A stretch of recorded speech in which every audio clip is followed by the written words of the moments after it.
आता चर्चा महायुतीच्या 100 दिवसाच्या अजेंड्याच्या संदर्भातली। 100 दिवसात राज्य सरकारची दिशा स्पष्ट होणं अपेक्षित असल्यामुळे याबाबत राज्याच्या अतिथीगृहावर विशेष बैठक बोलावण्यात आली आहे। महाराष्ट्राचे मुख्यमंत्री देवेंद्र फडणवीस या बैठकीचं नेतृत्व करतात। त्यांच्या अध्यक्षतेखाली होणाऱ्या या बैठकीत आगामी काळात राज्य कोणत्या दिशेने जाईल आणि काय गोष्टी करेल, काय करणार नाही याची तपशीलवार चर्चा होऊ घातली आहे।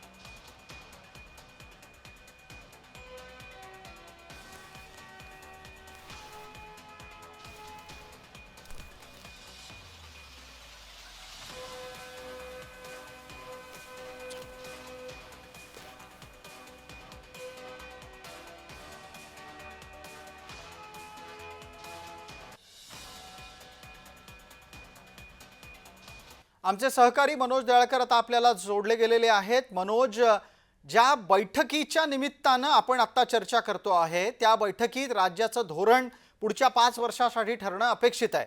किती मंत्र्यांनी 100 दिवसांमध्ये त्यांचा विभागाचा प्रोजेक्ट रिपोर्ट दिला?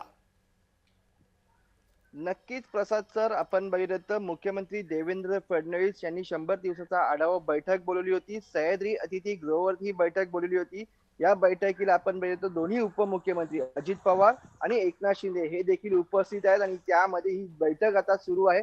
1.5 तास झाला आहे या बैठकीला सुरू होऊन आणि या बैठकीमध्ये 100 दिवसांचा आढावा घेतला जातो। आणि या अगोदर आपण बघितलं जसे मुख्यमंत्री पदावरती जेव्हा देवेंद्र फडणवीस बसले त्याच्या थोड्याच दिवसानंतर मुख्यमंत्री देवेंद्र फडणवीस यांनी सर्व विभागाची बैठक बोलवली होती आणि त्यांच्याकडनं 100 दिवसाचा आढावा तुम्ही कसा करणार याबद्दल नियोजन देखील आखलं गेलं होतं। आणि त्यानंतर सर्व मंत्री देखील आपण बघितलं कामाला देखील लागले होते। सर्व मंत्र्यांकडनं जे योजना आहेत ते देखील आखल्या जात होत्या आणि त्याचाच आढावा आज या 100 दिवसाच्या बैठकीमध्ये केला जात आहे। कारण की मनोज, माझा एक आता पुढचा प्रश्न तुमच्यासाठी असा आहे, तो प्रश्न ऐका आणि उत्तर द्या की या 100 दिवसामध्ये अनेक वादही निर्माण झाले आणि या वादामुळे प्रतिमा महायुतीची डागाळली का?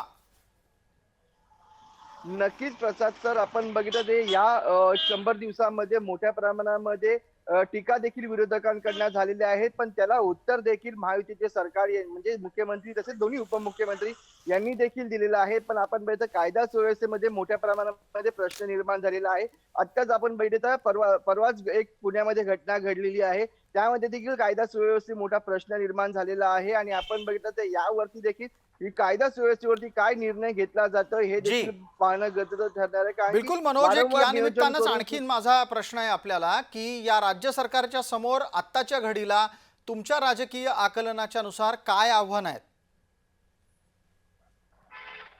आता आपण बघितलं तर अर्थसंकल्पीय अधिवेशन आता आणि त्यानुसार आपण बघितलं तर विरोधक आता सर्व जाब विचारणार आहेत। कारण की जो आपण बघितलं तर निवडणुकीच्या अगोदर घोषणा केल्या होत्या महायुती सरकारकडनं त्या घोषणांची पूर्णपणे अंमलबजावणी झाली की नाही आणि यासाठी आपण सर्व मुख्यमंत्री देवेंद्र फडणवीस यांनी सर्व मंत्र्यांकडे आढावा घेतला होता आणि त्या संदर्भानंतर आता ही बैठक ही बोलण्यात आलेली आहे। आणि या ठीक आहे मनोज, धन्यवाद, आपण अगदी तपशीलवार माहिती दिली त्यासाठी।